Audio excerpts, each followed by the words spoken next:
with diverse flora and fauna, magnificent natural landscapes, and an ecological biosphere that supports life.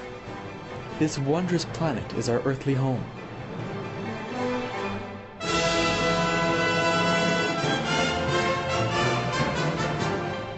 From our animal co-inhabitants to the lush rainforests and life-giving soil, we cherish all these as gifts from the Creator. It is a common theme in the world's major faiths that during our temporary stay here, we should be good stewards of Mother Earth. Throughout the years, Supreme Master CHINGHAI has shared the message of leading a balanced life while following a spiritual path. Not only we must nourish our spirits, but we share the responsibility to care for nature and our fellow beings. In light of recent scientific evidence, stressing the grave state of our planet caused by climate change, Supreme Master CHINGHAI affirms the important message she has noted for over the past 2 decades. We must be vegetarian, meaning an animal-free diet, and practice sustainable living. Today we present to you Supreme Master CHINGHAI's discussion on climate change entitled, Benevolent Messages from Mars, Be Virtuous and Save the Earth, via video conference with Supreme Master Television staff in Los Angeles, California, USA, on January 18, 2009.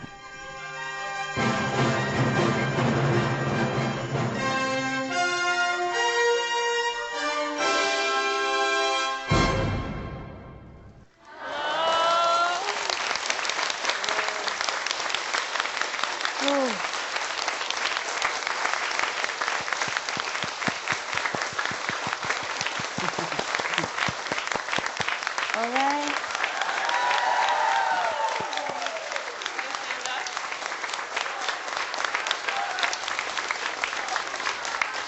Wow, you're beautiful.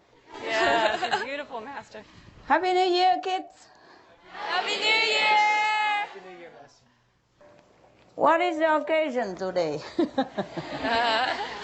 First, most beloved Master, we are so deeply grateful that you are taking some of your precious time to be with us today.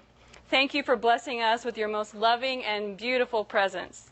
Your wise and compassionate example continues to lead us and the world into a golden age of peace.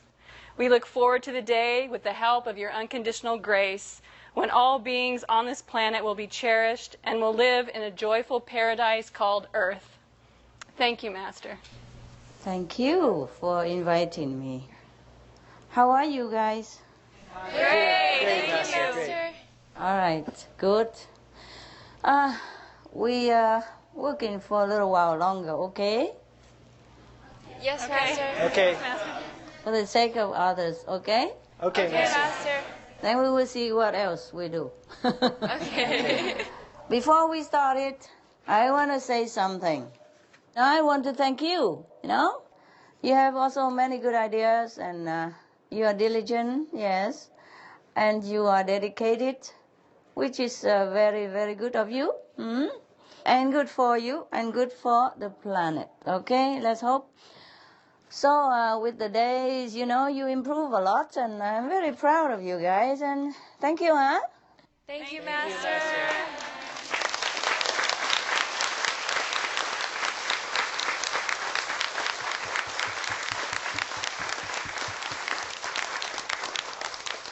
So, is there anything I can do for you today? Any question?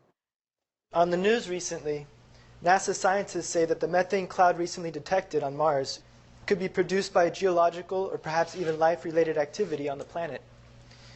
We had also interviewed Dr. Michael Meyer of NASA's Mars Exploration Program regarding this, and he said that the methane measurements they found are localized and that it is being produced or released recently. However, he said what's very interesting about these findings are that they actually do not know the cause of it. We were so excited to learn about this news about Mars.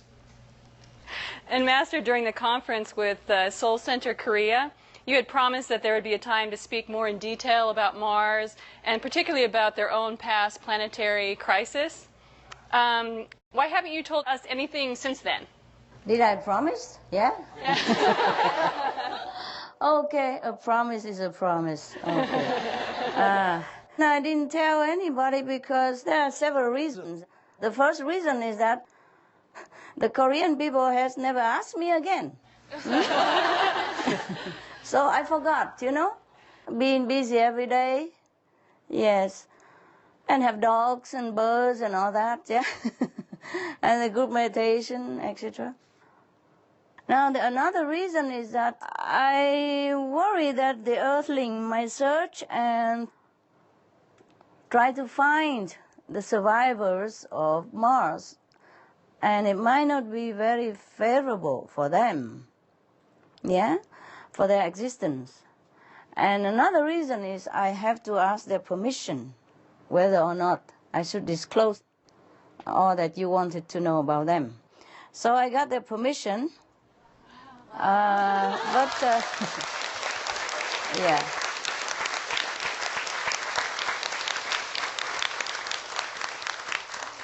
But I have forgotten all about it, I have done some research about it with the Martian people, and I've got some notes, but it's been a long time, and they've been laying around with my cooking recipes and all kind of others, other documents that, okay, but if you ask, I will try to look for the right answer if I have in my notes, and if you are patient, I will give it to you accordingly. Okay? Thank you, Master. Thank you. We have a lot of questions. Go ahead. First question. May we know exactly what happened to the Martians? Exactly what happened. Wow. That takes a long time, yeah? But, okay, I will try to check out where is the document, yeah? Will you be patient, okay? Yes. Yes, Master. Yeah, it's been a long time, and I haven't got a time to even sort them out, like alphabetically or anything. Let me see. What exactly happened, huh? Okay. Okay, it happened about 40 million years ago. Wow. The mass extinction happened 40 million years ago.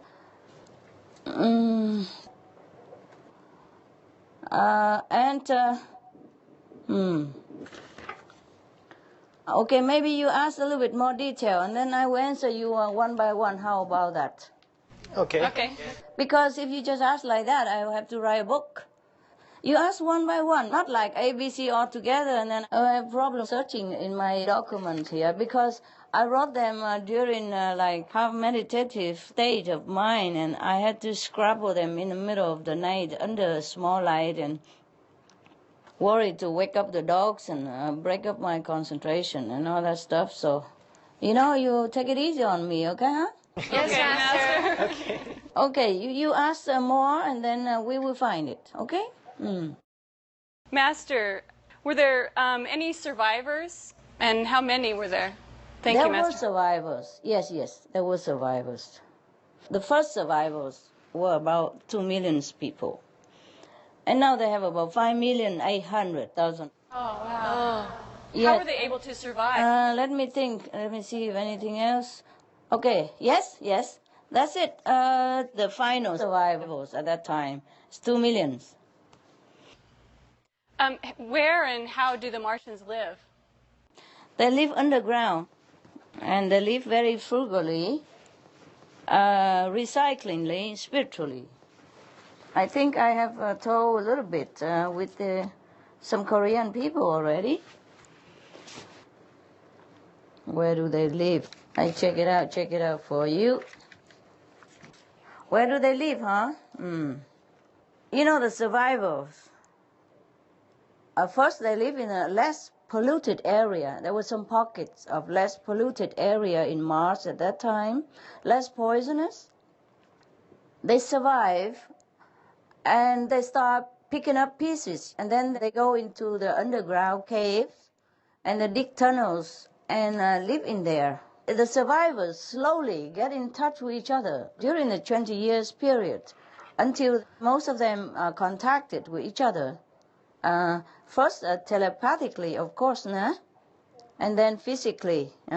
Then they gather together, dig up more and deeper tunnels and caves underground, and arrange for more comfort and community. Is there anywhere else I can tell you? Okay. They occupy like 1/3 part of Mars and near each other now, and they build roads and streets and all that. Here, they would start to dig tunnels and big spaces, big ceiling, about 10 meters high, yeah? And between the ground and the ceiling, about 10 meters high, some part of it underground.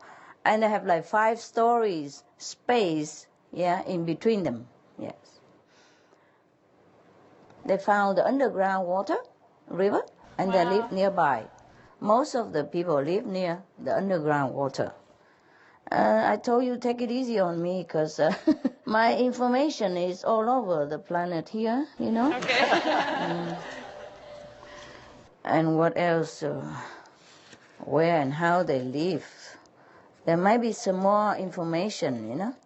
Before they lived like a little bit far away and spread around all over the planet, underground, but now they kind of gathered together almost nearby in the same vicinity and live together as one nation. Wow.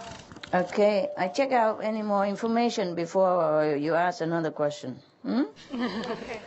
Because I have noticed, you know, it's not like ABC or, you know, it's not like organized things. I really had no time, but because you want to know, I try my best. I think that's it, and you can ask more, and then we find more information, yeah? Okay, thank you, Master. Hello, Master. How are you? I'm fine, thank you. How are you? Very good, very good. I have some question, Master. Please. Is this latest news about NASA discovery of methane related to the Mars people living underground? Could be, yes. You know, because they have to pump their toxic gases from their activities from underground to the surface of Mars so that they can detox and purify the air that they breathe. Yeah. Okay? Okay, thank you, Master. Next question. Since how long have Martians been living underground? Since after the mass destruction on Mars, they began to live underground ever since then. I see. Yeah. Thank you. And the Martians currently living underground, are they aware of what had happened in their planet history? They have been told. They pass on the knowledge of what happened of their planet to their children and grandchildren, even though it's 40 million years ago. They retain the history of what happened so that the descendants know how to take care of what they have and not to be careless and not to be so destructive anymore, but more virtue and, you know, spiritual. They must live like that. Okay? Yes, and Master, during the destruction of the planet, how did they die? Oh, terrible. Let me check. The mass extinction came, they die. Not only human beings and there, but the animals also, they die by 2 main poisonous gases, namely hydrogen sulfide and nitrous oxide, plus methane at the 3rd course. But hydrogen sulfide and methane from the livestock began to warm the climate and then trigger more other gases from the ocean, from permafrost and glacier around the planet, just like what's happening to our planet right now.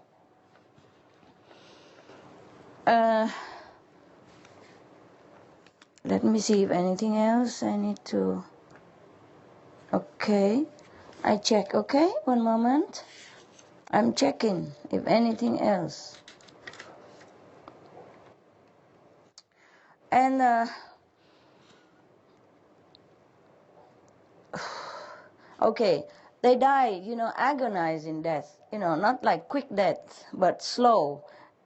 It takes men and animals around 4 days to die a very painful and suffocating slow death.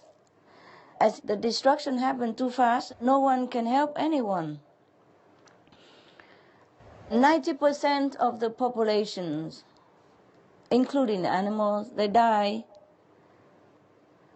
And then sometimes later, another 5% also die. And then a while later, 3.8% also die. Only 0.2% of them escape, around 2 million, into the underground caves. And then they dig deeper, longer, and they live next to the underground river, and that's how they survive. Check out anything else. I think that's it, huh?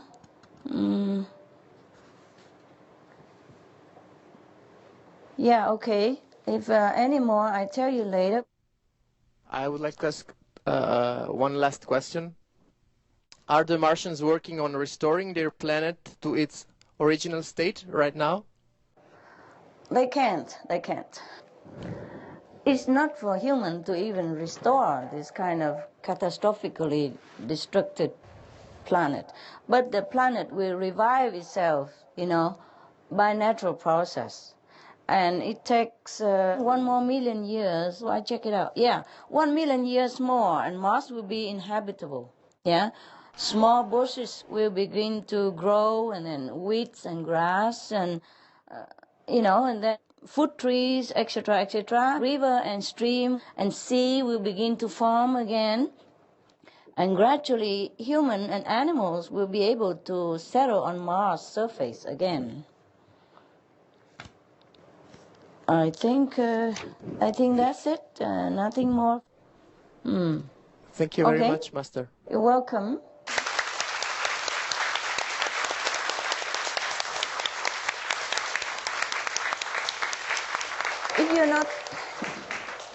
If you're not satisfied, you can ask for more explanation, okay? Yes, Master. Hi, Master. Hi. I just wanted to further discuss about what life is like on Mars, and could you please tell us when and how do Martians come up from the ground? They come up sometimes when necessary, okay? Let me see if I have more information for you. Okay, they come up to surface, only when truly necessary, in insulated cars, but they have flying cars. Either surveying the planet's surface or visit each other's in a little bit more distance, but not connected cities where there are no road underground is connected or not possible to have road. And they come out for special supplying, and delivering for each other's stuff. Yes, wow, that's amazing. Let me see if I have any more, just to make sure, eh? Be patient, please. Yes, Master. Yeah. I wish I had organized it into something nicer, but it's all, like this. Look.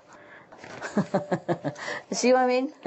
Different even colors, because I have different time to do this thing. I cannot look at that, yeah?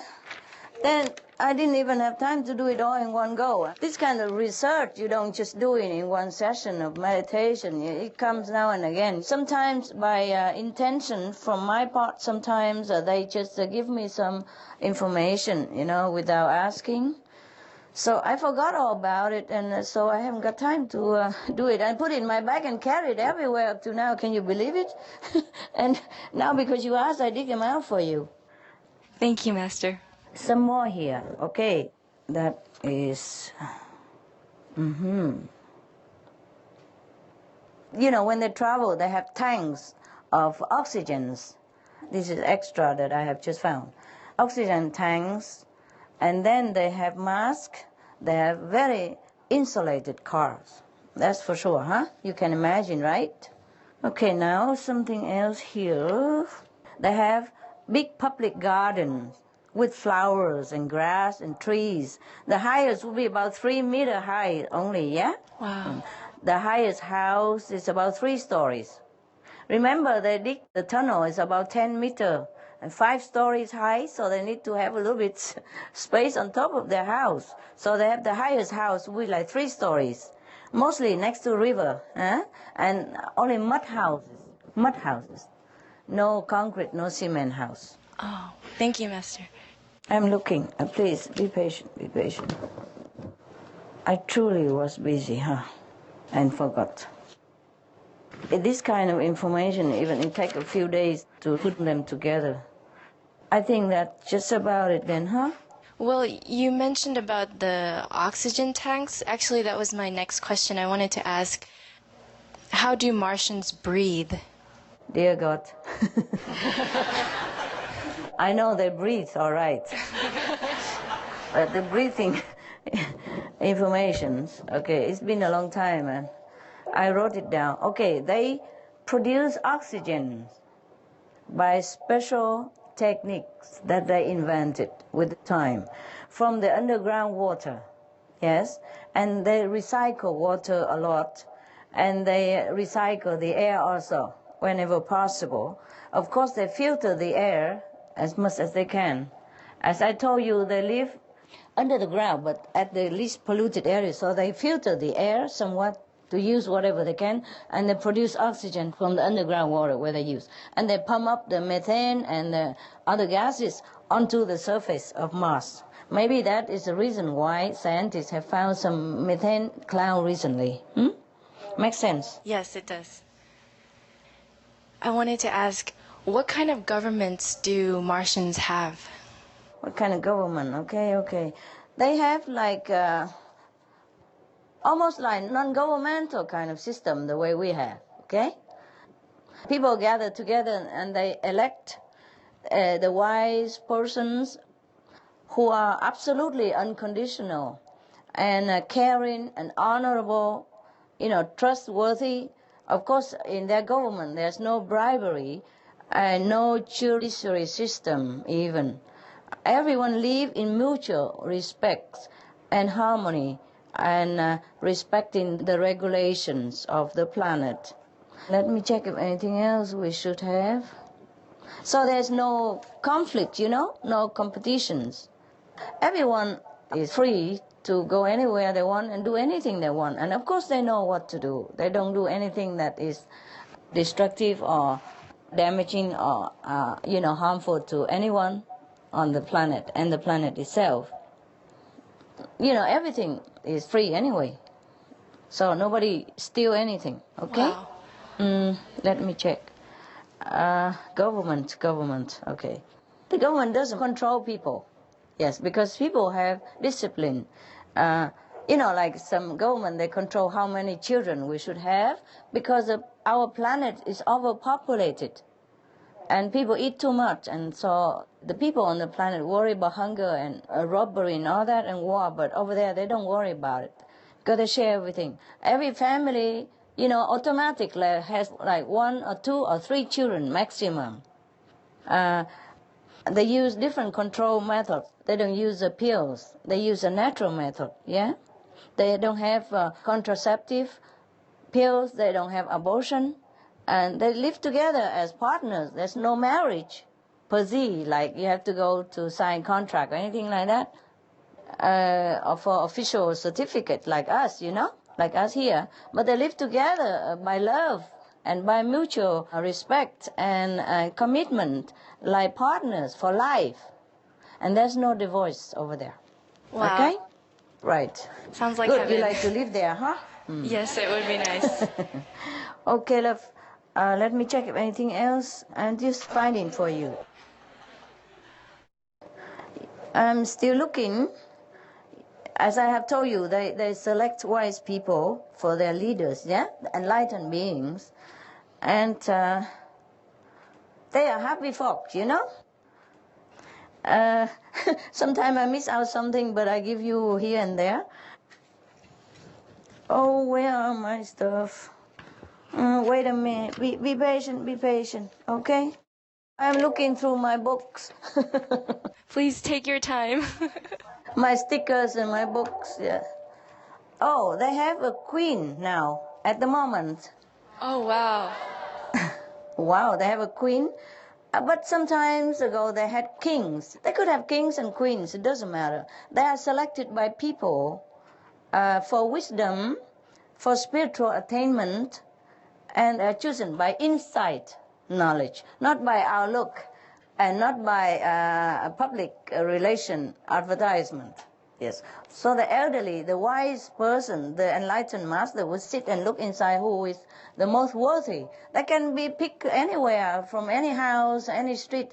It's not passed down by heritage, by DNA or genetic or because of family lineage, you know? So it can always change. You know, anyone, even street sweepers can be queen and king if they are enlightened enough and wise and virtuous. That is the criteria to be a leader on Mars right now, because they are chosen by insight knowledge, by meditative wisdom. Nobody can cheat with votes, you know, nobody can bribe the voters, nobody can buy any voters, nobody can have like party or anything like that. No parties, except the wise people. There's no political parties. Probably there's some more for you. I'm checking, okay? I'm checking. Yes, Mom. Checking.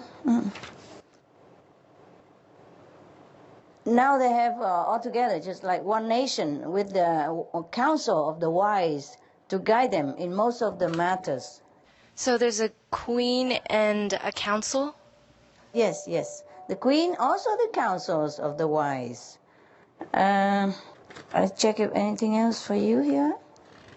I think that's just about it, huh? What is the role of the queen then, if they don't tell Martians what to do? Oh, just in case somebody needs some advice, for example, yes? Or if there anything else that they can improve their lifestyle for their people, yes? That's it. There's nothing like negative, yeah? The queen is there for people when they have something to ask, because the queen and the wise council are wise. Not all the citizens on Mars are as wise as they are. They are there like a leader and teacher and friends and counsels, yes. The council of the wise, they are not chosen even by age, you know? Not like elder, you know. They are not chosen by age, but by wisdom and spiritual levels. You cannot call this government, you know, it's just a group of council, yes. And the queen, you know, and, you know, whoever are selected into this so-called government, they have job to do. They're not there just to get salary. They don't get any salary. They will have the same like everybody else. There's no police, yeah, no army, no weapons. They have regulations, yes, that everybody respect and follow. There's no questions about the authority of the government, no revolution, nothing like that. So it's very harmonious where they live. Wow. Yeah. Do you ever plan to write a book about Martians someday? No, honey. If I have time, oh my God. You must be joking.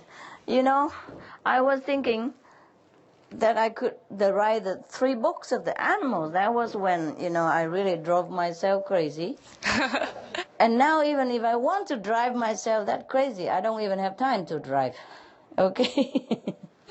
Understand. Every day, very, very busy. Actually, we don't need to write a book about Mars. What for? What do you want to write a book for? It's so exciting. Exciting? So Yeah? My goodness. Okay. Well, but I'm telling you everything you need to know now, so I think there's no need for a book, is there? Yes, thank you, Master. You're welcome. Yes, I have a question, Master. Yeah. What do the Martians look like? Oh. They look like you. They look like us. Yes. They look similar to us, but they are just better looking. They are like more healthy looking, and more radiant, and more lovely. They look more serene, more rested. Yeah. Their face, their look are more benevolent than most of us on the planet. Also, how long do they live? They can live up to 200 years old. Wow. 200 years old. Yeah, most of them live very long. They don't have stress, you see, honey. They don't have stress. They don't have much pollution to give them this kind of radical agents that age them so fast. You see, their life is harmonious, peaceful, loving relationship. Everybody cooperate with each other and respect life and helping each other in any way they can. They share everything. This is a beautiful way of life. So they live long, of course. Thank you, Master.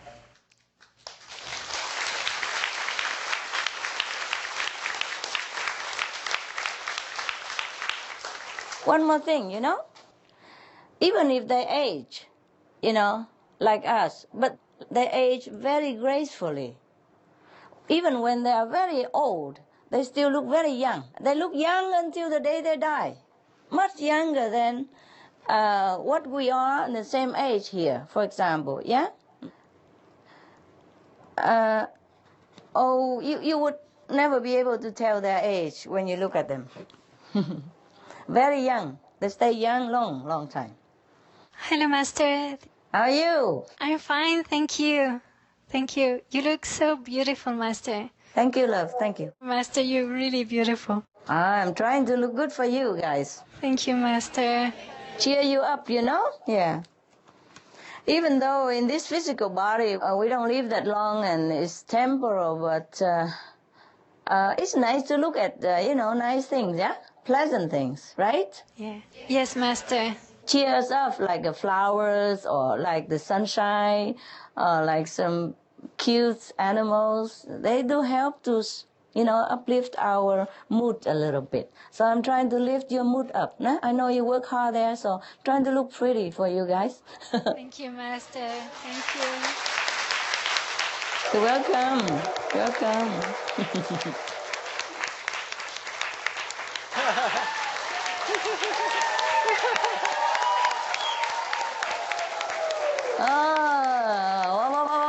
Yeah.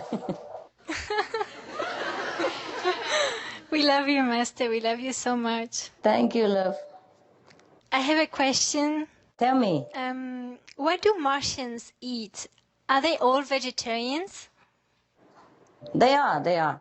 Almost all of them are vegans. They eat like once or twice or 3 times a day maximum, but they eat only like 1/4 of our average food intake on this planet daily, yeah? You see, they are happy folk. They don't eat that much. They cook with electricity. No, there's no gas, no fire there, yeah? The temperature is always the same anyway, so they're mostly very healthy. Underground weather in Mars is always the same. They have a device to control the weather. And they don't work so hard like what we do here. They don't stress for living, so they don't really need that much food. Yes, they eat very little and healthy. Let me see if anything else I check out. Okay, they eat cereals, yeah, like us. Some kind, not all of what we have. Their farming is mostly hydroponic. And they have fruit trees, they have cooking oil even, yes. They have cooking oil from cereals for cooking, yeah. And check it out, anything else. 1 second.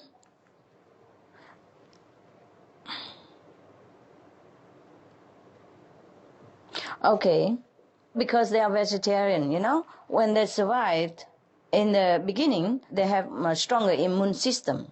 So these 2 million people were all vegetarians, actually, or vegan. the one who survived, the last of all that survived after everybody dying. About 90% first, and then 5%, and then 3.8%. And the last one, that's only 0.2% survive. These are the vegetarians and vegan because they have a stronger immune system. That is physically speaking. But you know already, it's karma, right? Yeah. They have good karma, and they're virtuous and meritorious. That's why. So they survive in any case, and continue to be vegetarian. There were only 2 million, more or less, vegetarian and vegan at that time, but they don't have breatharian, they don't have fruitarian, and no solarian, especially now. They don't have solarian. Thank you, Master. You're welcome. Some of the benefits of a vegetarian diet: lower blood pressure, lower cholesterol levels, reduce type 2 diabetes, prevent stroke conditions, reverse atherosclerosis, reduce heart disease risk 50%, reduce heart surgery risk 80%, prevent many forms of cancer, stronger immune system, increase life expectancy up to 15 years, higher IQ, conserve up to 70% clean water, save over 70% of the Amazonian rainforest from clearance for animal grazing. A solution for world hunger. Free up 3,433 million hectares of land. Free up 760 million tons of grain every year, or half the world's grain supply. Consume 2/3 less fossil fuels than those used for meat production. Reduce pollution from untreated animal waste. Maintain cleaner air. Save 4.5 tons of emissions per US household per year. Stop 80% of global warming. Plus more. Save your life. Be veg. Go green. And do Martians ever get sick? No, they don't get sick.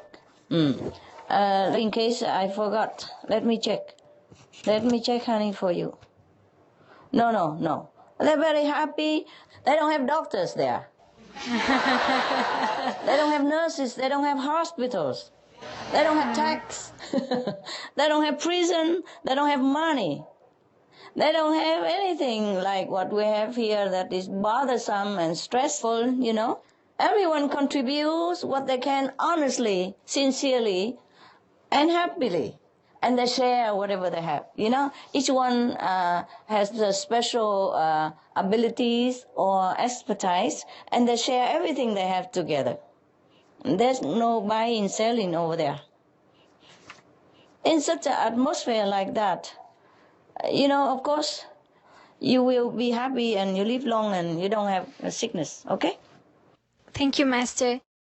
Another question, do Martians need to work for survival like we do, or for another reason? And what kind of work do they do? No, they don't have to. Let me check what else I have. They don't have to, as I told you. Yeah, each one work according to their abilities and talents. They contribute and share together whatever they have. And so they don't have to work at all for survival, but they do work, you know, they do work voluntarily and freely for the benefits of themselves and all, you see, to contribute to their society, to their nation. But they don't call that work, you know, they work happily, and no one is forced to work because of money. Therefore, they work with all their heart and with all their pleasure. And they work as they want it. No government there to levy tax on them, and so no extra work, no overtime, and no stress, no boss, nothing like that. Everybody does exactly what she or he wants, when and whatever he wants, because they're all very disciplined. They trust each other, and the government trusts them, and they trust the so-called government. So there's no control. Everybody works honestly, sincerely, accordingly, and freely, and happily. Okay? Yes, Master. Thank you. I just found something more here, you know. They share everything. There's no rich, no poor. Yeah, no one owns more than anybody. Everything equal. They wear simple clothes.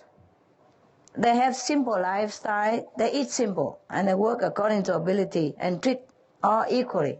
They don't have market. They don't have market, but they share everything. They share works and they share all the common goods together. Because they are very spiritual people, very spiritual and virtuous and disciplined. They learn from the mistakes that their ancestors made. They learn from the tragedy of their planet, and they work together as one people. They are very spiritual, especially the one who survive. And so the DNA and the tradition and the goodness keep passing down from generation to generation. Okay? Yes, thank you, Master. You're welcome. I think that's it. What do they do for fun? What do they do for fun? What do you think they do? They have radio. They have television. So they listen to radios to know what's going on, you know, between their cities and between their people. And they have internet like we have. Better, faster. Faster, much, much faster. Yes. Here, sometimes we have to wait for hours to download, you know.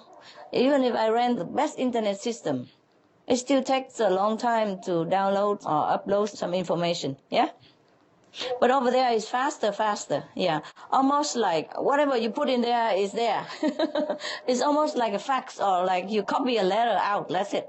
Very simple. You push the right button, everything comes out quick. Push the right button, everything downloaded. Push the right button, everything uploaded. Just as you were talking or reading it, it's coming out. Yes. Like a copy machine or like fax or like email. Can read it right away.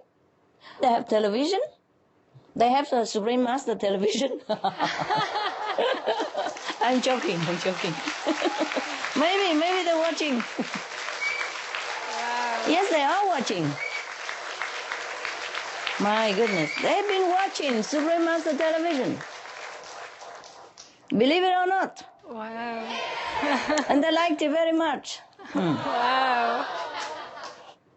They liked it very much. I didn't know that up to now. I didn't ask about this, and now because you asked and I made a joke, and then they told me, yes, we've been watching.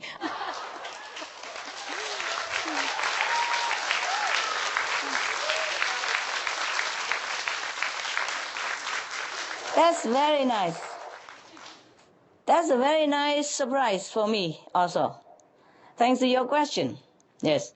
I did not think about that. I did not think they could watch interplanetary television. Wow. Oh, my God. Millions of miles away, huh?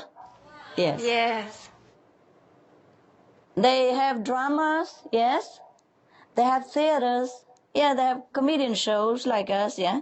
And they also have sports, yes.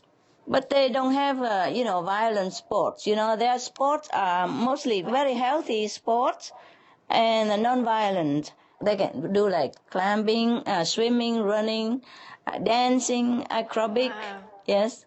But they don't have entertainment like circus, for example, or boxing, or racing between animals, yes, or fighting between animals or men. Nothing like that. Nothing that is abusive to people or animals. Everything is fun, healthy, wholesome, and benevolent, and nice. Okay? Winner and loser shake hand, hug, and kiss each other at the end. There's no enmity between them. Never. There's no competition like I have to win, you have to lose. There's no such thing. Everything is honest and play for fun. Let me see if anything else that I have missed out for you.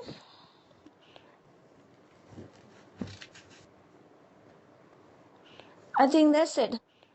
Thank you. Yeah. Thank you so much, Master. You're welcome. You're welcome, my love.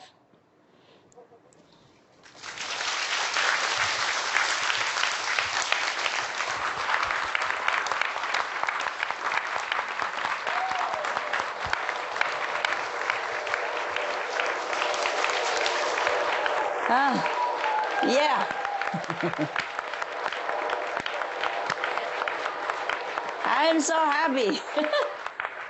Thanks to her question that I know they're watching the Supreme Master television. It did not come across my mind to search for this answer. I did not even ask this question. Okay, because there's so much information coming in, and I thought that is just about it, you know. And I come in and out of research. I cannot just sit there. Sometimes the dogs, and sometimes time to get up, sometimes time to go out for other work to do. And maybe they have sent me this information before, but I missed it out, you know, between the going in and out. So thank you, huh? Very good question. Wow. I bet you guys are proud. I still have a little bit of information left. I hope your question is suitable. Hallo Master. Hallo. Wie geht's dir? Gut, Dankeschön. Master, what kind of transportation do the Martians use? Okay, they have like cable cars, like a Straßenbahn, like in Germany, or electric. They have public and private flying cars. They have bicycles. And these are all free for everyone who needs it, can take it and use it. Nobody owns anything in Mars right now. Cars, airplane, everything is free of charge. And they can also walk, eh? But their flying cars or any cars are a little bit more in the round shape. It's not like square shape like us. They think it reduces more of the friction. So it flies and turns around quicker, easier. That's why they made it all round. If you have ever seen a UFO, it's almost the UFO style that they have taken some photo before, yeah? And very, very fast, yeah? The fastest would be about 300 miles per hour. You know, some private and small one. The slowest would be like 100 miles an hour. That is about, wow, maybe 500 kilometers an hour, eh? The fastest one. Do they have UFOs also? I told you already, this kind of like a UFO, eh? You mean if they come down here with UFO? Yes, or to other planets? No, they don't go to us. And to go to other planet or not? No. They're contented to stay where they are. Their cars and things look like UFO shape, you know, like a disc. Yes, round. So it reduces the friction with the air, you know, with the atmosphere. So it's faster. And that's why they can turn around easily. In our system, our car is square, yeah? Mostly square. When you want to turn around, you have to back up, back down, back, front, back. You know, it takes a long time. And it drives slowly because of the friction with the atmospheric force. That's what I think. I'm not a scientist. I don't take my words for it. But they make it all around to reduce, you know, the frictions and it's easier to turn around, back up, and all that. You can imagine, huh? Because their cities are small, you know, and they live underground. So the car has to be convenient and round, no corners and no edge, easier for them to maneuver and turn around. Do they also have like teletransportation? Like, can they think they are somewhere else and then they go there just by thinking? Some of them have this ability, but not all of them have. Hence, they need public and private transportation. And what other kind of technology do they have? You know, many things that they have, that we have, but just more excellent, yeah, faster, and good quality. It doesn't break down often like what we have here. There's no virus on their computer, yeah? No mechanical failure in their cars, for example. Very rare, very rare. It lasts a long time, what they produce. And they have telephone, they have internet, as I mentioned before, they have radio, yes. And they have telepathy, of course, and teletransport. What kind of energy, like sun energy, nuclear energy, light energy, electromagnetic energy, what kind of energy do they use? Sun energy is out of question, eh? They don't have sun, underground. They have artificial sun, which is very nice, and it doesn't burn the skin, yes. And they can turn it off and on whenever they want. They also have the moon for the night, you know, a little very mellow lights for the night. And they have free electricity, like Tesla style, you know? Yes, free electricity. They invent it, and they use free electricity. Not like us, we have to have cable everywhere. We need instruments and so many complications, electric poles and electric bill and all that. Over there they use free electric energy. Thank you. You're welcome.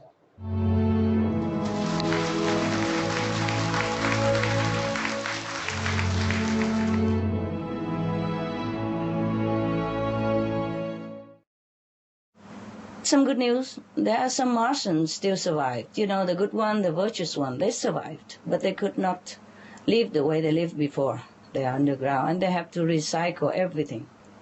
Water, vegetable, very little thing they have. Around 6 million of them only. And it could happen to us also. It could happen to us like that. That we might have to live underground to survive. And recycle oxygen, recycle vegetable, recycle water, and be frugal and sharing absolutely everything, like the Martian people do. Anyway, I do hope that the Earth people do not discover where they live. I don't want them to discover. We might do them more harm than good. If we dig them up, they will die. I don't have enough oxygen. They are not used to with the living on the surface anymore. They're safer down there. Because Mars is still not inhabitable yet. The people who survived on Mars, there's more or less 6 million of them, they are the good people. They were vegetarian. They practice heavenly conduct. And they are very, very, very nice people. They're about 4 level, and they continue that way. Similar to some people who live underground right now on our planet. They are self-sufficient and very frugal, very self-contented, and very, very God-oriented, spiritually oriented. That's how they survive. Hello, Master. Hello. When you spoke to Supreme Master Television in July of 2008, you mentioned that most of the Martians living underground were 4th level beings. Why would a free soul choose to reincarnate to live underground? Because a soul would incarnate anywhere, yes, for different reasons and different purposes. Sometimes like to help others, sometimes to develop spiritual understanding, sometimes because of the affinity, and other time maybe karmic pattern. Souls never fear or never be picky about where they will incarnate and where they will live. Only after we incarnate into a physical body, then we begin to complain and this and that, because the soul will become limited and we feel suffocated. But souls before that, they never are picky about where they go. They just go where they must go and where they should go or where they want to go. Is it possible that when Mars was destroyed that some of the people might have come to Earth to inhabit the Earth and start our civilization here? No, honey. None came here. They stayed where they were, yes. They're better there than here. It's just that in the past, like 40 million years ago, their planet developed too fast. Too fast. Technology and their development of physical development, technology development was out of balance with the spiritual understanding and discipline. Therefore, their planet has been destroyed. But the people who survived, who knows the value of virtues and spiritual practice, And therefore they get together, and they're very well together, even though they don't have as much as what we have here, but they have enough. And they're happy together, that they don't even want to come here. Sorry, we are unwanted. It's not like you read it before somewhere, like the aliens are trying to invade us and they are in our planet. It's not true. At least about Mars, they don't want our planet. They really don't want. Thank you, Master. I love your dress and the writing on it. Oh, thank you. Thank you, sweetheart. I love yours, too. Thank you. Veggie fur, huh? That's right. You designed it. Oh, I'm proud that you like it. It's very warm. I was surprised at how warm it was. Yes, I tell you, well, no need fur. It's even warmer than fur and light, you know? It's very comfortable. Yeah. Yeah, I borrowed it from someone, and I want to get one myself. Okay, enjoy while it lasts. Okay. Hi, Master. You mentioned that Martians, they watch Supreme Master television. Do they tell you what is their favorite Supreme Master television show? I told you they like it. Which one is their favorite show? Oh, I did not ask. They don't have favorite. They like it all. Oh, wow. I just polite, I guess. That's great. I didn't know that they watch Supreme Master television. That's a big news for us. I didn't know it either, to be honest. I'm more interested to know how do Martians communicate with each other? I told you they have telephone. They have internet. It's just faster, yeah? And they have telepathy. They also walk to communicate with each other. Imagine that? Visit each other within the underground cities. And they also go above the ground in the insulated cars to visit each other and deliver stuff. So does everyone have the telepathic ability or just certain higher level beings? No, not all. Not all of them have telepathic ability. Just some. 1/4 of the Martians had telepathic ability in the beginning of their survivals. And now, maybe more or less, yeah? That's how they communicate with each other when they first survived. And, now it's similar, yes. This is something that come out naturally. They don't specially cultivate this kind of magical power. They just have it or not have it. They don't mind so much. So they do have verbal language, and what does their language sound like? I don't know how to tell you. It's not English, of course. It's not Chinese, it's not Spanish, it's not French. It is Martians.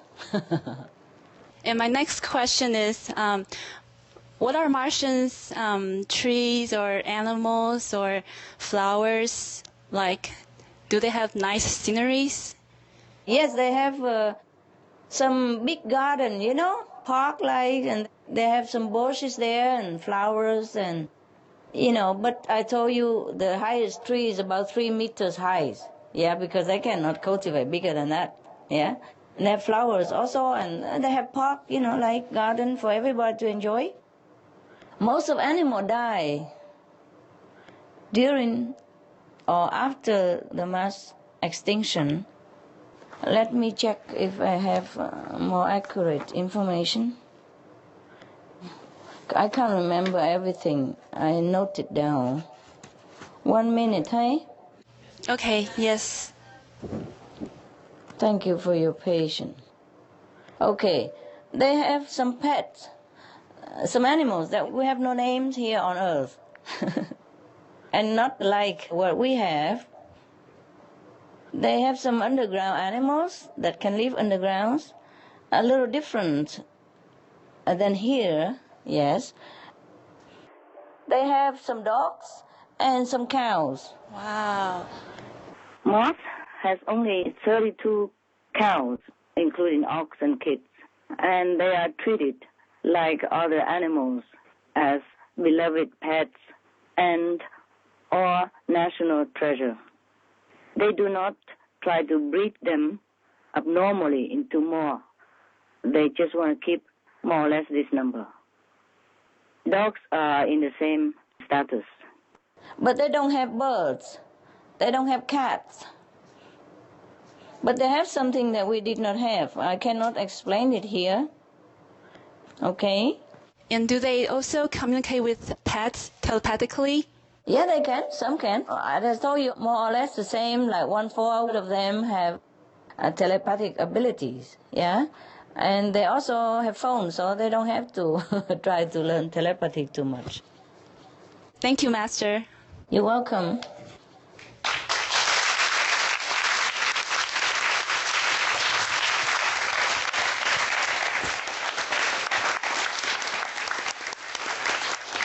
You know, whatever the animals that survived, because they survived it together with their human companions, you know, who brought them underground with them.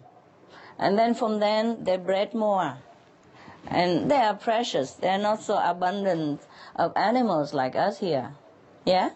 They have limited numbers of animals. Hello, Master. Hello. You look like a queen. Merci. Okay, my question is, on Mars, do they have different religions or spiritual practices? No, they don't have different religion. They just have spiritual practice and uniform, one, simple. What methods do they have for seeking communion with God? They meditate. They seek the God within themselves, the light within themselves, the energy that manifests into vibration within themselves. Is it like our method, the Kuan Yin method? Yes, that's what they do. That's what they practice, the Kuan Yin method.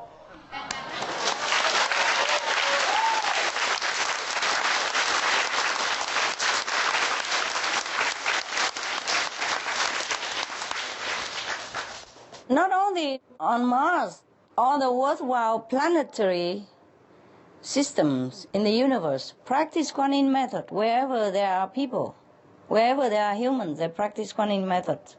And this Kuan Yin method has been practicing on Mars, you know, before the destruction. And the Kuan Yin practitioner who are vegetarian virtuous, they are the one who survived. And so their lineage continue up to now. It has never been broken. Wow. And they're all spiritual practitioners and Kuan Yin practitioners, yes. So, are there any masters currently on Mars? Yeah, they have two masters of the 5th levels.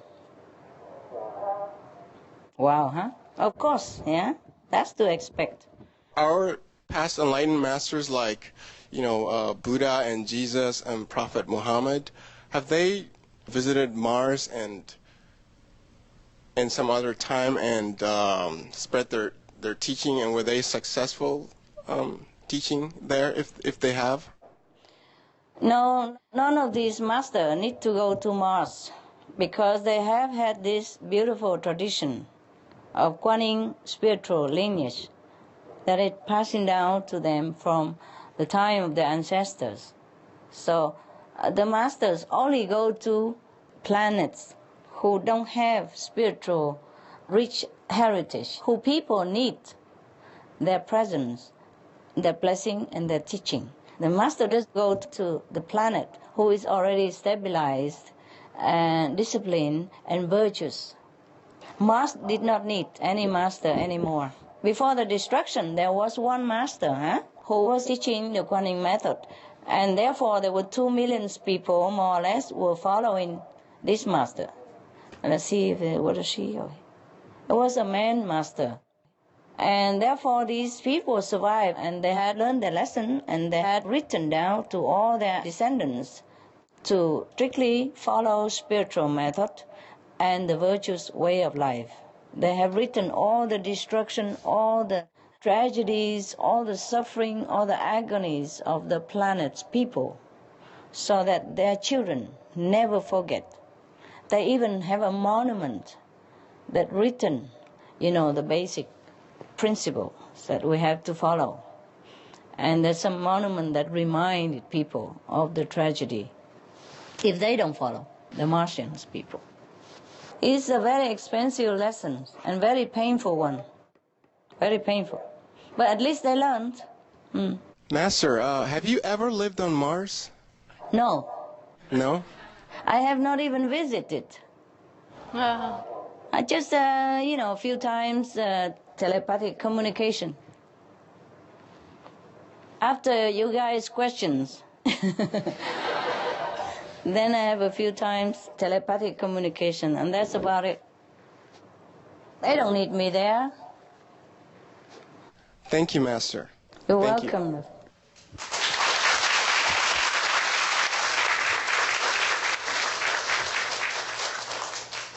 Hi, Master. Hi. Bonjour. Bonjour. Ça va, Bonjour, toi? Ça va.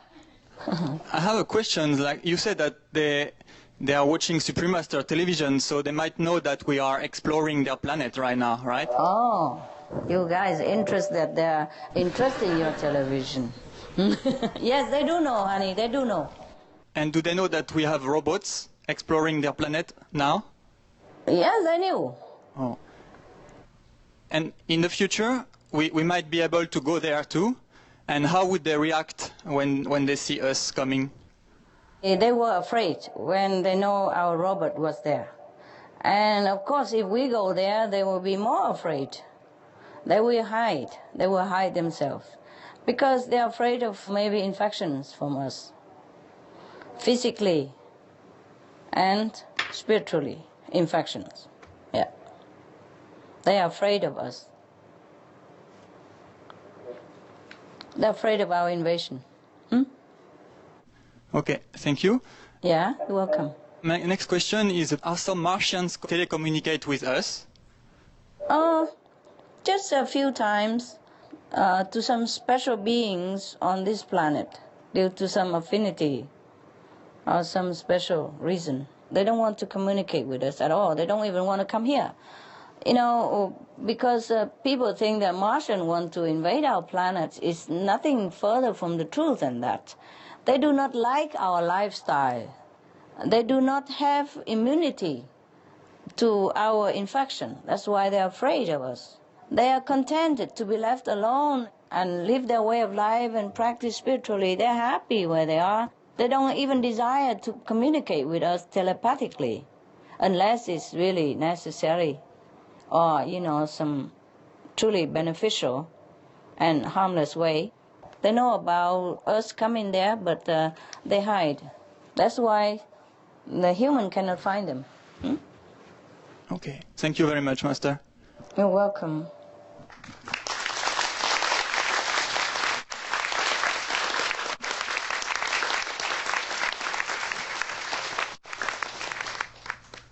Hi, Master.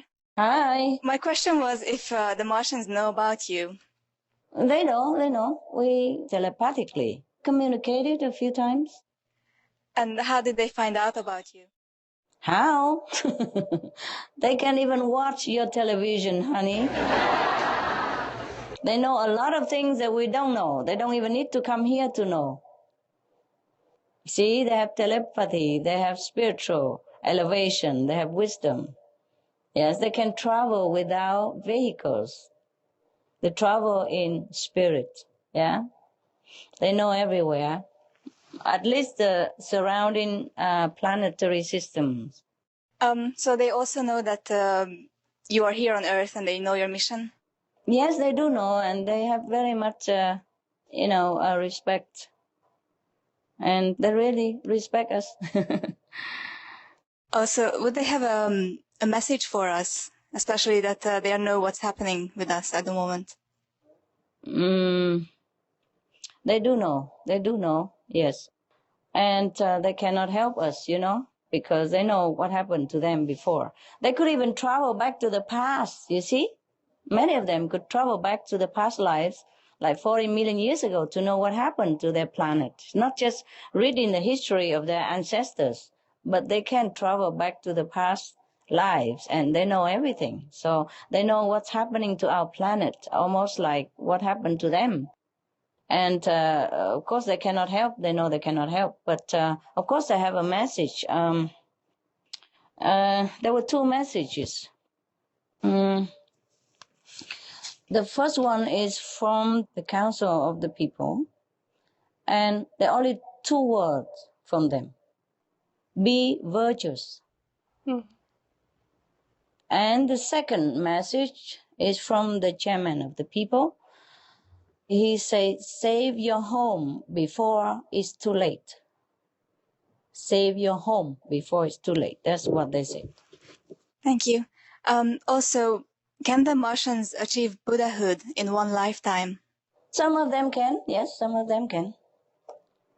Just like everywhere else, they have to work hard for it, yeah. Great, thank you, Master. You're welcome.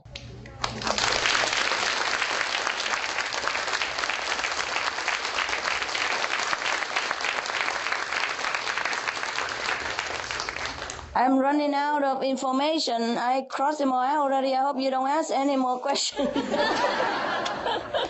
Then I have to go and look into the thing again. Okay, wait a minute. I check out. They also would prefer that we don't come, yeah? Better we don't come to search them out, because we will kill them by our infection, which they do not have immune system against. Yes. I hope human will never find them.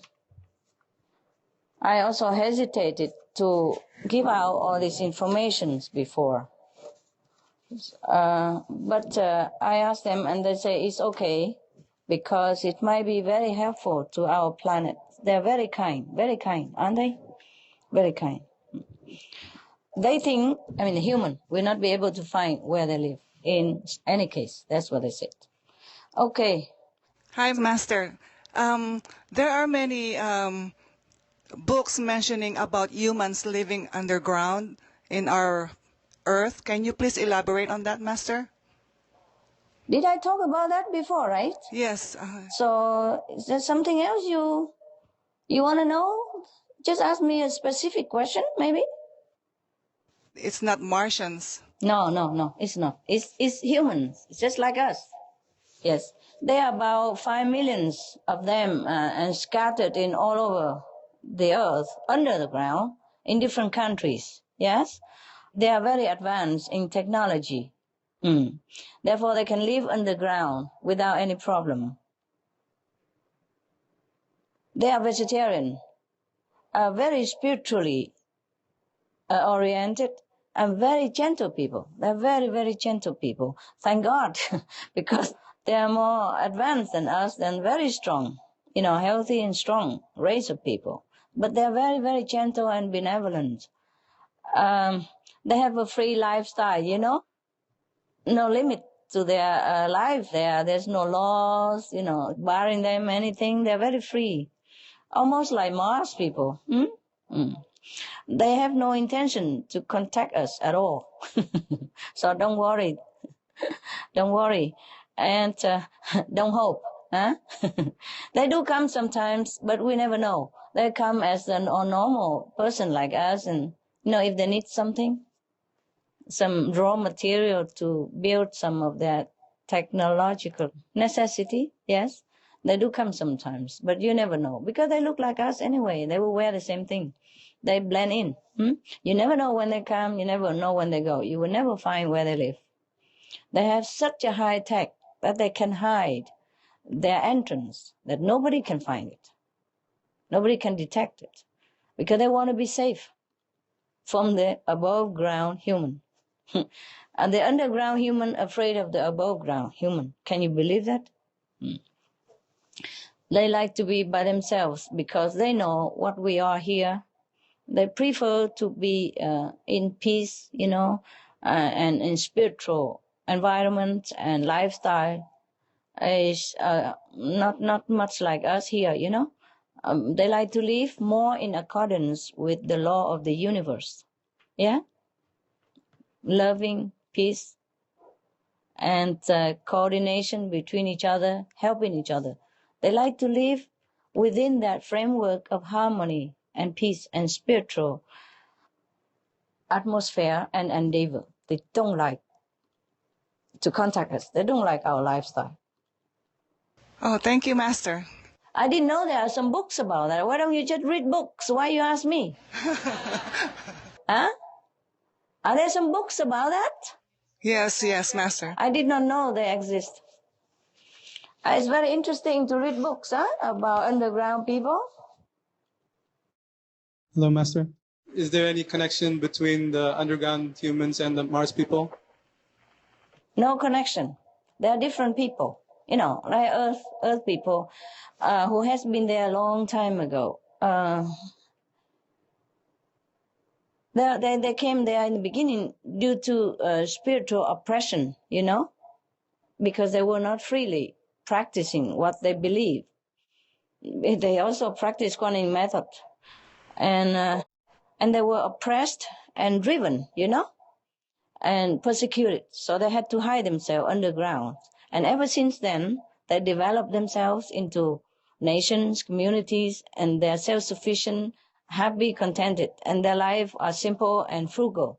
So they don't want to come back up here, you know, ever since long time, many generations already. I understand. Thank you. If our Earth continues in its present course, will humans be able to also go underground and have a similar system like the people on Mars? We can. It would be better if people already are prepared for that, you know, but only if we are good. Yes, because if we are bad, we will carry badness everywhere we go. And then there might be not a disaster up here on the surface, but there will be disaster underground again, you know, due to the same system, the same self-destructive way of life, you know, then we will be just killing each other, killing the animals, killing the environment.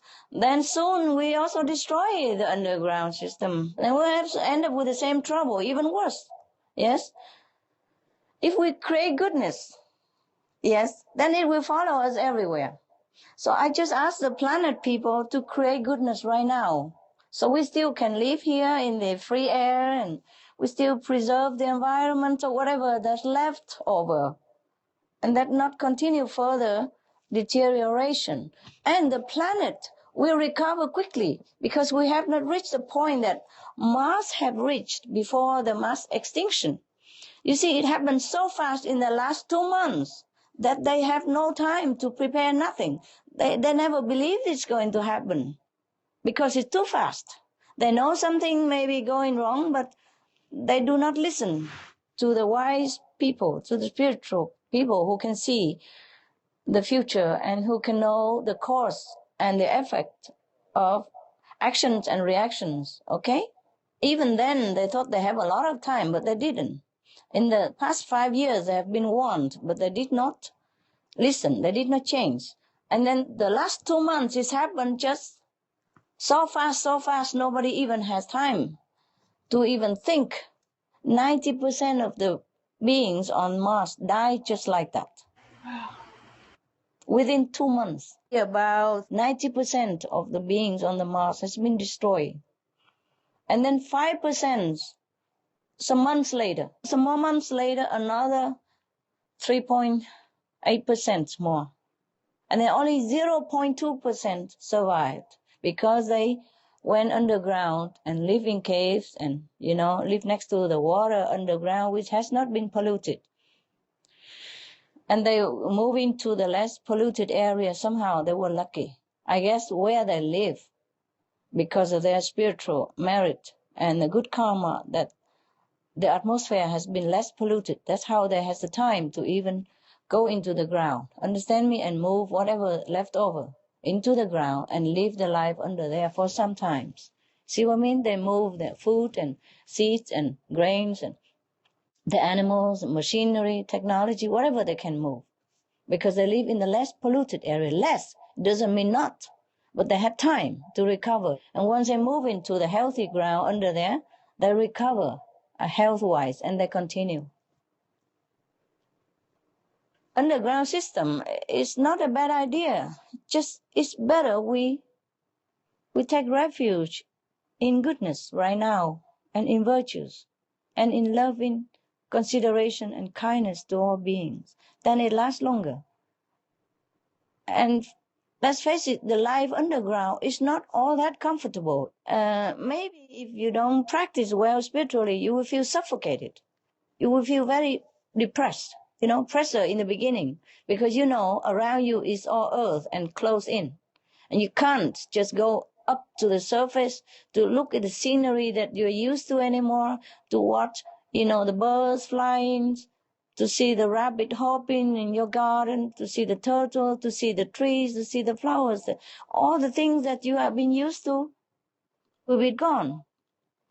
And you are surrounded by walls and thickness of earth, many miles under the ground, under the surface of the ground. Just to think about it, you will feel suffocated. So it takes a long time to get used to it. It takes some spiritual strength to be able to truly live underground also. You know what I mean? Some people don't like closure.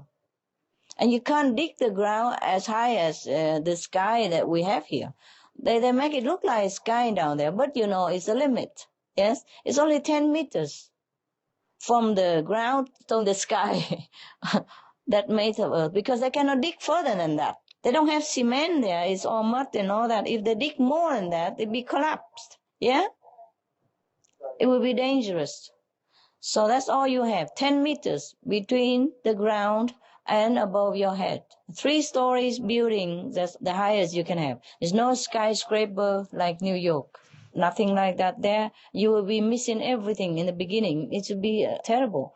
It's not fun to live underground, I'm telling you. It just, when you're forced to do it, then maybe you'll be able to do it. It's just for survival. The whole planet cannot go underground.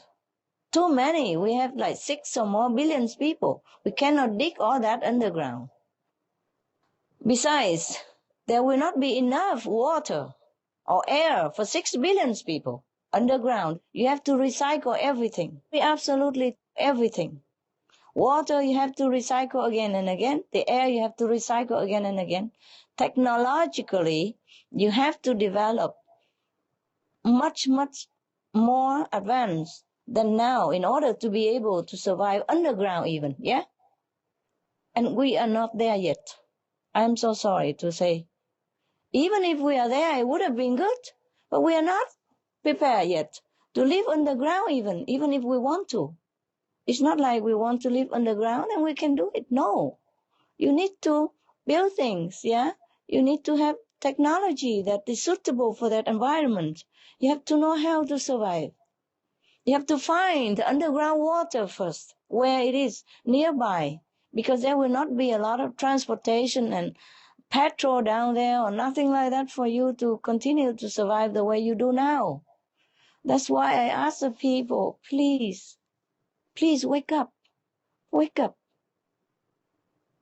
It's so easy to just be vegetarian, be vegan. So easy just to leave the animals and other beings alone. So easy just to live in peace. Very easy. Everyone can do it. Every individual just choose peace and there will be peace on earth. There's no need to discuss a lot or sign and treaties and arguments or anything. Just be vegetarian, be peace with each other. That's all there is. Very simple. And don't wait until we have to dig the ground to live. Maybe we won't survive to do that. And even if we survive to do that, I don't know if we have enough technology to survive afterward. Thank you very much, Master. You're welcome.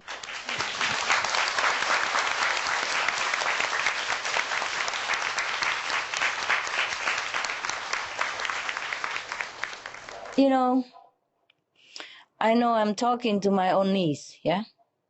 Or my own elbows, yeah? All these years. And perhaps I'm still talking to my own knees right now. But I just still hope that people will listen, who knows, yeah? I still have this positive hope that people will change. Maybe in this couple of years, they will change. If the government okay with it, people will change and fast. And we will preserve the planet and our way of life. Just throw away the piece of meat. It's not difficult, is it? Huh? Throw away meat and have everything else. Instead of lose everything else, just for one piece of meat. Some of the diseases related to meat consumption. Cured meats and fish increase leukemia risk in children. Antibiotic-resistant superbug infections from a strain of Staphylococcus aureus, blue tongue disease, E. coli, salmonella, bird flu, mad cow disease, or Creutzfeldt-Jakob disease, 90% of the population at risk, pig's disease, or PMWS, listeriosis, shellfish poisoning, preeclampsia, Campylobacter, Clostridium difficile, diseases hidden in healthy-appearing livestock. Some of the costs of meat eating. Heart disease. Over 17 million lives lost globally each year. Cost of cardiovascular disease is at least $1 trillion a year. Cancer. Over 1 million new colon cancer patients diagnosed each year. More than 600,000 colon cancer-related mortalities annually. In the United States alone, colon cancer treatment costs about $6.5 billion. Millions of people are newly diagnosed with other meat-related cancers every year. Diabetes. 246 million people are affected worldwide. An estimated $174 billion spent each year on treatment. Obesity. Worldwide, 1.6 billion adults are overweight, with 400 million more who are obese. Costs $93 billion each year for medical expenses in the United States alone. At least 2.6 million people die annually from problems related to being overweight or obese. Environmental. Use up to 70% of clean water. Pollute most of the water bodies. Deforest the lungs of the earth. Uses up to 43% of the world's cereal. Uses up to 85% of the world's soy. Cause world hunger and wars. 80% cause of global warming. Plus more. Some of the costs of milk consumption. Bacterial microbes, pesticides and enzymes found in cheese, derived from the inner stomach linings of other animals. Up to 80% of the calories in cheese are from pure fat. Breast, prostate and testicular cancer from hormones present in milk. Hysteria and Crohn's disease. Hormones and saturated fat leads to osteoporosis, obesity, diabetes and heart disease. Linked to higher incidences of multiple sclerosis. Classified as a major allergen. Lactose intolerance. Plus more. Hi, Master. Hi. I would like to ask, to help the planet out, will we eventually all have to be an organic farmer, like planting and growing vegetables in our backyard? Is this the most sustainable method? Yes, it is. It is the most sustainable method, and I think everybody should try to do that, even in your own backyard or in your balcony, whenever you can. Yes? And the one who has garden, of course, do it in the garden. Yes. And the one who has a garden but don't want to cultivate can lend it to somebody else and share the food. Yeah, because we have to learn to be self-sufficient from now on already. You never know what is going to happen to the planet, truly, because the people's heart is difficult to predict. If they change to a compassionate lifestyle, then the planet will survive for sure, and we will have better than what we have now in time. But if they don't change, then I cannot tell you what happened. Even if the planet survives, it's also a good idea to grow your own food. It's more wholesome, yeah. It has your energy, yes, and it will be very good for you. And you can control what you eat and what kind of food that you have, you know, wholesome or not, you see, organic or not. And also it's very economy, and it's nice to watch your your food growing by your own labor. It will be like living according to the Bible, you know. Earn your food by the sweat of your brow, yeah. It will be very nice, and at least for some of us that will be very helpful, you know. It's a very good idea. And you will know what kind of cultivation you have.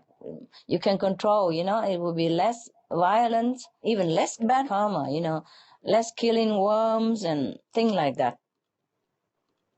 Although we are practicing the vegan diet already, Master also mentioned in several cooking shows, Gift of Love, about karmaless eating. Can Master give us a few examples? That's my preferred food, okay? For example, you can eat anything that is from the trees without harming the trees, yeah? For example, all the fruits you can eat, yeah? Fruit doesn't mean only sweet like orange, apple, but fruit also mean like cucumber, okay? Lady fingers, zucchini, squash, those things, also fruit, yes. That go from the tree and you can take it without harming the tree, without even taking the leaves from the tree. And food that is organic, of course, nah? The organic fruits, that would be the best. And if you want to eat any plants or any herbs, in this trend, you wait until they fall off the trees or wither, and then you can take them and use them. Then there's no bad karma and no harm to the trees. And you can have nuts, you see, all kind of nuts from the trees, yes. And there also all the things that you can eat, of course, yeah. If you want to ask me anything specific, then I can tell you.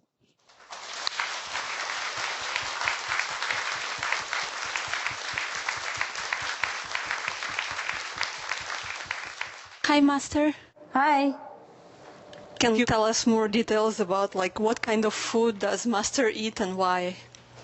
Yes, I told you already, I eat the fruit-like food, nut stuff and fruit, cucumber and those things, which I don't have to cut the plant, which I don't have to break the leaves from the plant, because they also getting afraid when we do that.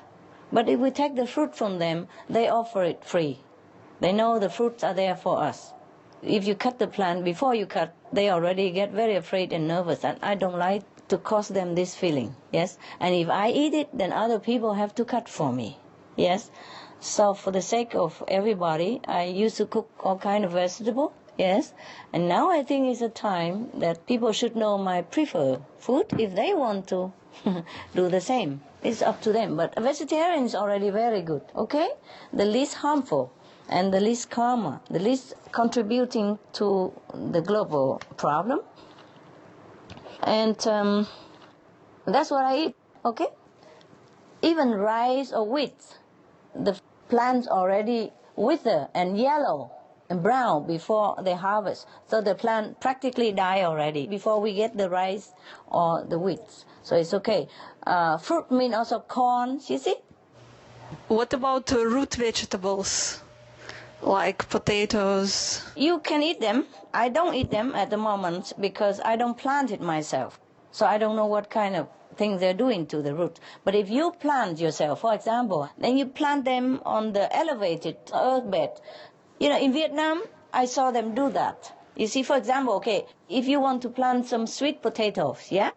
And you make the airy bed like that, high above the ground. So the soil is very airy, and you plant them on the high elevated bed, round after round like that. And there will be no worms to hurt.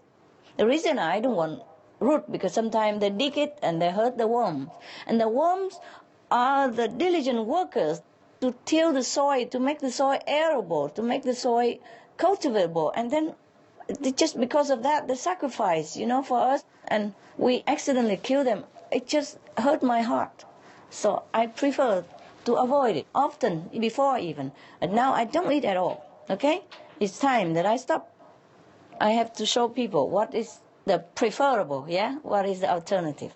But if you cultivate it yourself, if I cultivate myself, yeah, on the elevated ground like that, there will be no worms in it, because the worm only go where the soil is clogged, and they dig it to make the soil more airy. So if the soil is airy, the worms, no, they don't go there. So first, you don't hurt the worm if you dig the potato. Second, you could even just pull it up. You don't even need to dig anything.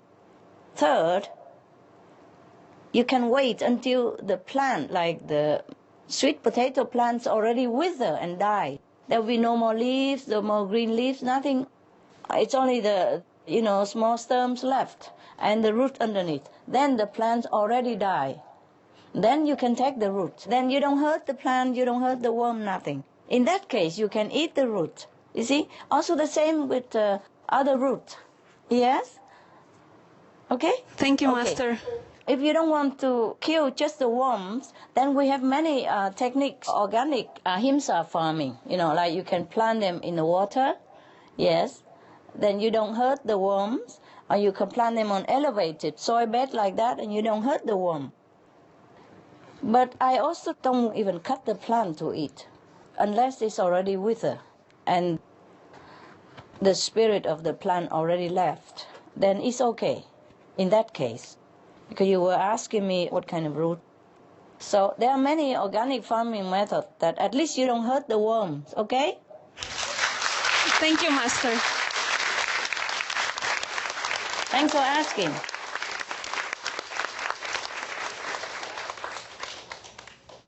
Also,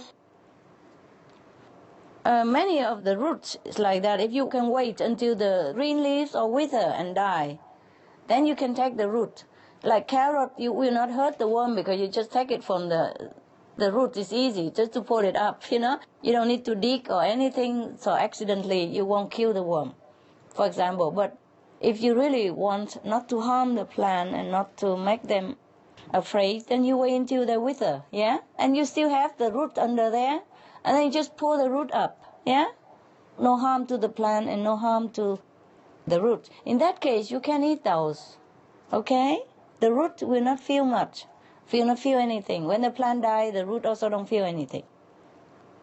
For example, if you like some herbs, and if the leaves already by wind or by some natural cause, and it broke, and fall on the ground or half broken already, then you can take them and eat, okay? In that case, there's no himsa involved at all, yes. The thing is, I don't want to cause any nervousness or anxiety to any beings, even to a plant. That's why I don't want to eat vegetable anymore. We have enough, actually, even just fruit.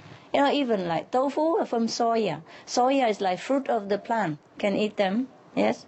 Beans, all kind of thing. They are the fruit of the plant. Not just fruit like apples and orange, but beans, yeah. All kind of beans are also fruit. The sesame nut, the fruit they grow from above the ground from the trees. And in Vietnam they cultivate, for example, peanuts. In the sandy soil, there's no soil and no worm at all ever live there.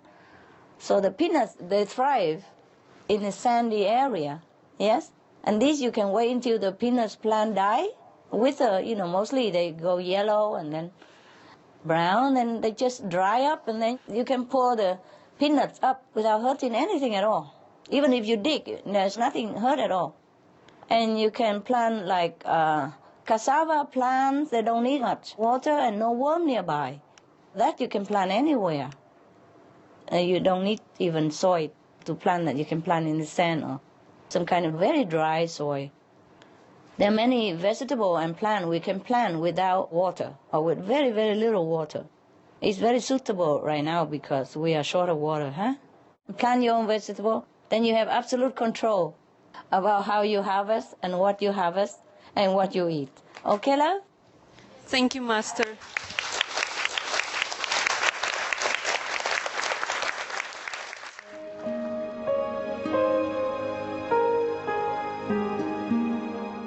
Vegetarianism in religion. The Baha'i Faith. Regarding the eating of animal flesh and abstinence therefrom, know thou of a certainty that, in the beginning of creation, God determined the food of every living being, and to eat contrary to that determination is not approved. Selections from the Baha'i writings of some aspects of health and healing. Buddhism. All meats eaten by living beings are of their own relatives. Lankavatara Sutra. Cao Dai. The most important thing is to stop killing. because animals also have souls and understand like humans. If we kill and eat them, then we owe them a blood debt. Teachings of the Saints. Christianity. Meats for the belly, and the belly for meats, but God shall destroy both it and them. Holy Bible. And while the flesh was yet between their teeth, ere it was chewed, the wrath of the Lord was kindled against the people, and the Lord smote the people with a very great plague. Holy Bible. Confucianism. All men have a mind which cannot bear to see the sufferings of others. The superior man, having seen the animals alive, cannot bear to see them die. Having heard their dying cries, he cannot bear to eat their flesh. Mencius. Essenes. I am come to end the sacrifices and feasts of blood, and if ye cease not offering and eating of flesh and blood, the wrath of God shall not cease from you. Gospel of the Holy 12. Hinduism. Since you cannot bring killed animals back to life, you are responsible for killing them. Therefore you are going to hell. There is no way for your deliverance. Adilila. He who desires to augment his own flesh by eating the flesh of other creatures lives in misery in whatever species he may take his birth. Mahabharata anew. Islam. Allah will not give mercy to anyone, except those who give mercy to other creatures. Hadith. Do not allow your stomachs to become graveyards of animals. Hadith. Jainism. A true monk should not accept such food and drink as has been especially prepared for him involving the slaughter of living beings. Sutra Kritanga. Judaism. And whatsoever man there be of the house of Israel, or of the strangers that sojourn among you, that eateth any manner of blood, I will even set my face against that soul that eateth blood, and will cut him off. Zoroastrianism. Those plants I, Ahura Mazda, or God, rain down upon the earth, to bring food to the faithful and fodder to the beneficent cow. Awakening their own great, compassionate, loving self-nature, and then their level of consciousness will rise up automatically, and they will understand more than they ever did, and they'll be closer to heaven than what they are right now. We have something we'd like to share with you. Oh, wonderful. My turn to enjoy. Yes. Thanks God. Master, in our human culture, Earthlings have always been fascinated with Martians. We are naturally curious about our so-called alien neighbors, and hence there has been much written on the subject, including jokes. Here's one. A girl was visiting her Martian friend, who had acquired 2 new dogs, and asked her what their names were. The Martian responded by saying that one was named Rolex and one was named Timex. Her friend said, "Who ever heard of someone naming dogs like that?" Yes. "Hello," answered the Martian. "They're watchdogs." Oh. Yes, very funny. Yes, very good. Very good, very good. Ah.